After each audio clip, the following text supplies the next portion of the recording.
পুজোর কি থিম থাকছে? এবছর আমাদের পূজার থিম, আমাদের মণ্ডপ সজ্জা হচ্ছে বেলুড় মঠ, আর আমাদের প্রতিমা কুমারটুলির প্রতিমা শান্তিময়ী জনন। আর কি কি থাকছে?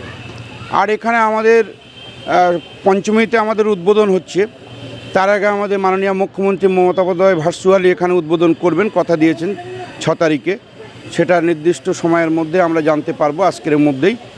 এছাড়াও আমাদের ষষ্ঠী পঞ্চমীর থেকেই একদম দ্বাদশী পর্যন্ত অনুষ্ঠান থাকছে। এই যে সুন্দরবনের প্রত্যন্ত এলাকায় এই যে সার্বজনীন যে দুর্গা উৎসব, সাধারণ মানুষের জন্য মানে অনেক ধরনের বিভিন্ন অনুষ্ঠান থেকে বস্ত্র বিতরণ বা বিভিন্ন সেই ধরনের কী ধরনের অনুষ্ঠান থাকে?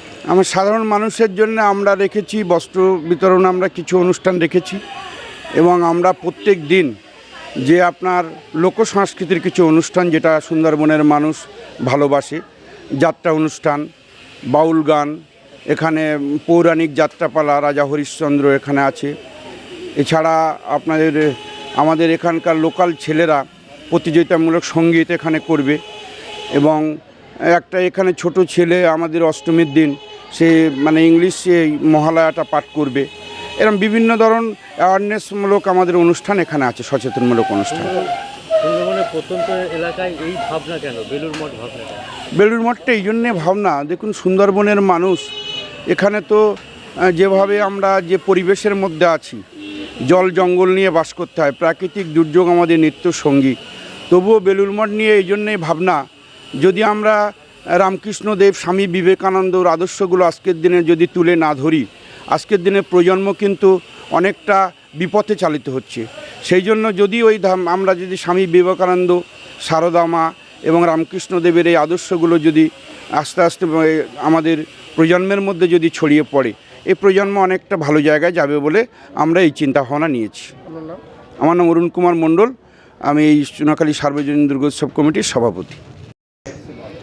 আমরা চুনাখালী সার্বজনীন দুর্গোৎসব এবারে ৭৮তম বর্ষে পদার্পণ করতে চলেছে। আমাদের যে প্রয়াত বিধায়ক, এই পূজার যিনি প্রাণপুরুষ ছিলেন, তারই পুত্র বাপ্পাদিত্য নস্কর এই পূজার অন্যতম উপদেষ্টা। তিনি আমাদেরকে অনুপ্রাণিত করেছেন যে সারা বিশ্ব বা দেশ জুড়ে যে মানুষ এখন যে ভোগবিলাসী হয়ে পড়েছে, ত্যাগী মানুষের খুব অভাব, যার জন্যই সেই স্বামীজি প্রতিষ্ঠিত যে বেলুড় মঠ, সেই বেলুড় মঠের আদলে আমাদের প্যান্ডেল প্রায় সমাপ্তির পথে। এবং বিগত বছরগুলি নেয় এবছরও আমাদের সাংস্কৃতিক অনুষ্ঠান, সেই প্রাচীন সংস্কৃতি এবং নবীন প্রবীণ সংস্কৃতি মিলে এখানে পূজার দিনগুলিতে এখানে নানান রকম অনুষ্ঠানে এখানে হবে। এবং যে অনুষ্ঠানের মাধ্যমে মানুষ যে আমাদের যে প্রাচীন যে সংস্কৃতি, সেই সংস্কৃতিকে যে আমরা যাতে ধরে রাখতে পারি, সেটাই হচ্ছে আমাদের মূল লক্ষ্য।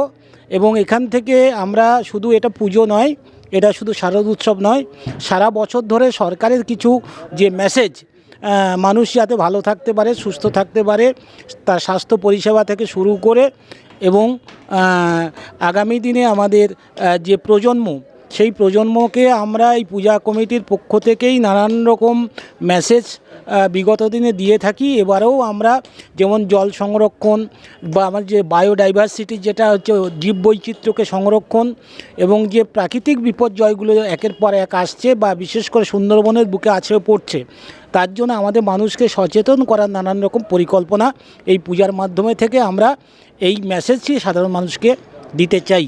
কবে উদ্বোধন হবে?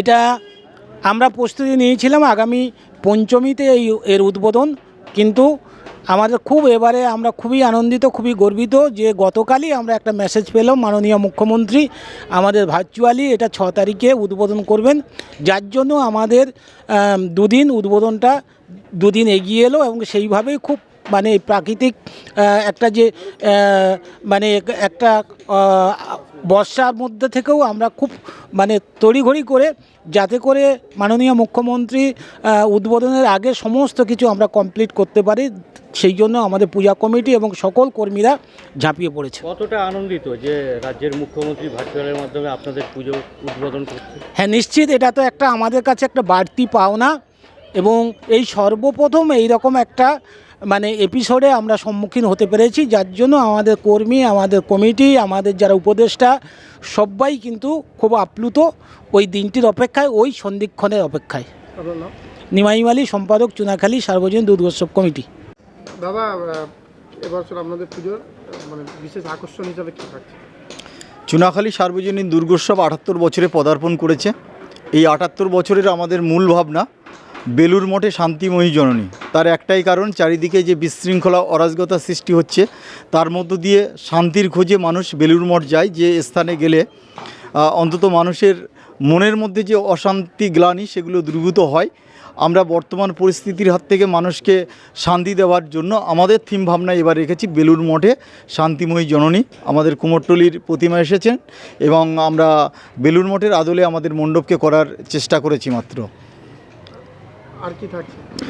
আমরা পূজার দিনগুলোতে বিভিন্ন রকম সমাজসেবামূলক কাজ বিগত দিনেও করতাম। আমাদের প্রয়াত বিধায়ক স্বর্গীয় জয়ন্ত নস্কর মহাশয়ের অনুপ্রেরণায় এখন তার প্রয়াত হওয়ার পর তার সুযোগ্য সন্তান বাপ্পাদিত্য নস্কর, তারই নির্দেশে আমরা পূজার দিনগুলোতে বিভিন্ন সমাজসেবামূলক কাজের ব্যবস্থা করেছি। যেমন এখানে আমরা প্রায় 500 মানুষের মধ্যে বস্ত্র বিতরণ করব, 1000 মানুষকে আমরা চারা গাছ বিতরণ করব। তার একটাই কারণ, যেভাবে সুন্দরবন ধ্বংস হয়ে যাচ্ছে, আগামী দিনে দাঁড়িয়ে সুন্দরবনকে বাঁচাতে আমাদের বৃক্ষরোপণের প্রয়োজন। আমাদের পূজার মধ্য দিয়ে সেই বার্তা আমরা দিচ্ছি।